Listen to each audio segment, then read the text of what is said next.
Today on Cooking with a Lion, we take a field trip outside to fire up the grill for my super spiced flank steak skewers. Plus, a few tips on how to take your couscous game to the next level. And it's all coming up right now. Let's get started. I think the first place to start is to introduce you to the star of the show. This is Ras Al Hanout. It's a North African spice blend. This one probably has 22 different ingredients in it. I've heard there being a lot more as well. And the cool thing about this spice blend is it has ingredients that we might think of as baking spices. So things like cardamom, cinnamon, nutmeg, cloves, but it also kind of goes off a little bit to things like white peppercorn, rose petals, dried rose petals, and saffron. So it's very, very floral, and you can use it on vegetables, couscous, really whatever you have. We're using it today with flank steak, but I'm gonna actually bump up some of those flavors in today's rub. It's gonna be more like a paste, really nice and thick. And we'll start with, of course, the Ras Al Hanout. I'm gonna double up on both cumin and coriander, some black pepper and salt. So that goes in first. A fair amount of garlic that I went ahead and rasped through the microplane into a paste. That goes in. I also want to balance it out with a little bit of sweetness, but not just white granulated sugar. I'm using dark brown sugar. Right. A touch of freshly squeezed orange juice and 3 tablespoons of extra virgin olive oil. Give this a really good stir and you'll see it come together and get nice and thick. This will be probably one of the most flavorful pastes you will ever make, because I guarantee it's the most flavorful one I have ever made to date. The paste is ready. Let's move on to that flank steak.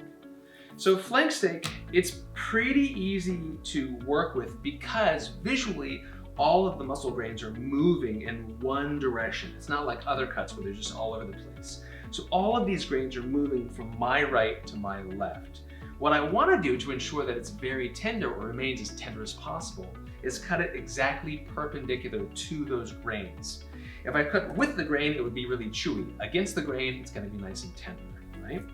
So because I'm going to be loading these onto skewers, I want to get about a 1/4 inch slices out of each one of these, right?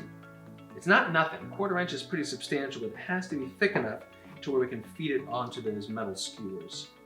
And if you find that your flank steak is a little bit too soft, a trick of the trade is to just pop it into the freezer for about ½ an hour. It firms everything up. It'll make it a lot easier for you to slice it. Of course, having a sharp knife also helps as well. All right. That looks great. Now, we get down and dirty. The best way to mix this all together is to roll up your sleeves and get in there with your hands. Make sure everything is evenly coated. That looks pretty darn evenly mixed, so put this to the side. I do need one clean hand, so grab this paper towel. And the clean hand is just so that I can grab the skewer, okay? So one clean hand and one not so clean hand. So this reminds me of actually when I was a little kid skewering these. Reminds me of when my grandmother, I would go to her house, which is like 4 houses down, and she would do macrame to Days of Our Lives. So this is about the best I'm gonna get as far as macrame. But what you wanna do is you wanna feed the meat through and just sort of serpentine your way through. So what I wanna do is I'm gonna take the tail, push it through, and then sort of cause a little fold right here, and then push it through again, fold it this opposite direction, and then fold it the opposite direction again, okay? So it looks squished up, but what you can do is you can actually pull it out so that when you finally put it on the grill, it grills nice and evenly, and then when you rotate it, you'll get the other side as well, right?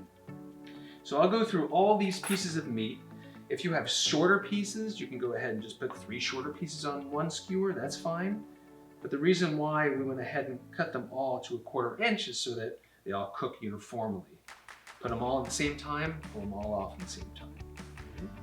Now, once all of these are done, and the skewers are filled, what I'm gonna do is put them on a foil-lined sheet pan, go outside and crank up your grill as high as it'll go with the lid closed for at least 15 minutes, and that'll preheat it perfectly.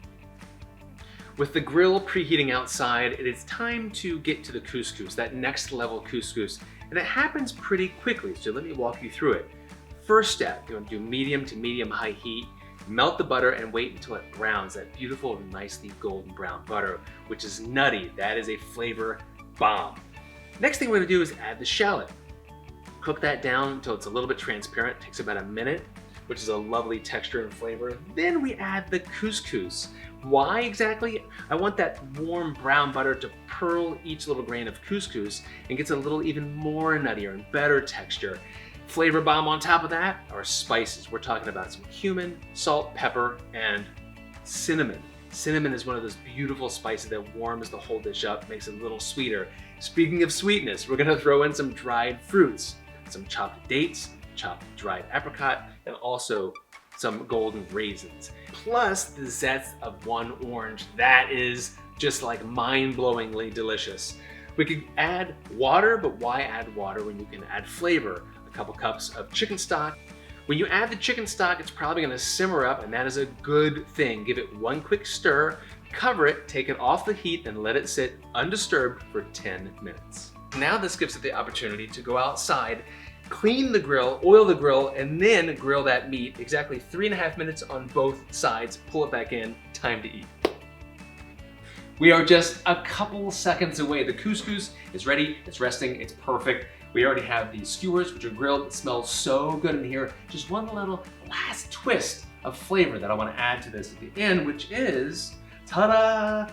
It's orange juice. Okay, yes, it's just orange juice that we're gonna go ahead and add a touch of a North African spice paste called harissa. It's actually a dried chili condiment paste. I'm gonna add that for a touch of complexity, a little bit of olive oil to give it some body, not too much, and whisk this together. Now, the cool thing about this is I'm gonna add half of this to the couscous to flavor it with a touch of spice and a citrus. And the rest you can just pass around the table to whoever wants a little bit more spice or a little bit more citrus. Oh, I mean, you know when something's done really well and you just makes you so happy? That's what this is. I'm gonna use half of this orange juice blend that I have with the harissa. And then what you wanna do is you wanna fluff the couscous. Not with a regular fork, a big fork with big tines, okay? If you use a small fork, it kind of smushes the couscous together. These big tines of a big fork really make sure it stays nice and fluffy. Time to plate. What plate? I like big table style, family style serving. And what you'll do is you'll take some of this couscous, which we just seasoned, put it right in the middle. And we have a few other things. Of course, we have herbs, you know me, some fresh herbs, and a few other fun pops of color and flavor that we put over top. The herbs, fresh mint, that can go over. We also have some Italian parsley chopped, that goes over. Then how about some crunch? We have some toasted salted pistachios. Oh my goodness. And then some freshly picked pomegranate seeds, which give just an explosion of sweet, a little bit of tartness, but not much, but just that incredible pop of freshness. That alone looks pretty darn good to me. I could dig in right now, but don't forget the meat, because we had so much flavor with the ras al hanout. It's still pretty warm. That is, it's just so great to try something new in a way that you've never done before. That's why these skewers, it really comes in handy. And it just makes service so easy. Everything is plated so beautifully, so let's go in for a bite.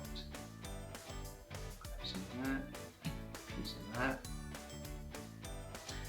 It's floral, it's aromatic, it's, dare I say, elegant. There's something really playful about the couscous because you have so many different textures and flavors going on. You have the mint and the cilantro, but you have the fresh pomegranate, the crunch of the pistachio, and of course like the sweetness that really comes through not like cloyingly sweet, but just wonderfully sweet. You have the orange zest and the orange juice, the dried fruits, which is wonderful. But of course, you have the meat, which is, it grounds the whole thing with that rasa hanout. You have the cumin, the coriander, those baking spices. Separate, they're wonderful. Together, it is mind-blowing. Isn't food so cool where you can grab one ingredient you may not be too familiar with, but it's familiar enough, and it kind of flips your mind upside down with something so wonderful and exciting. And to be honest, just with one ingredient, you can go anywhere around the world with just one single bite. Enjoy your travels and enjoy this dish. Cheers.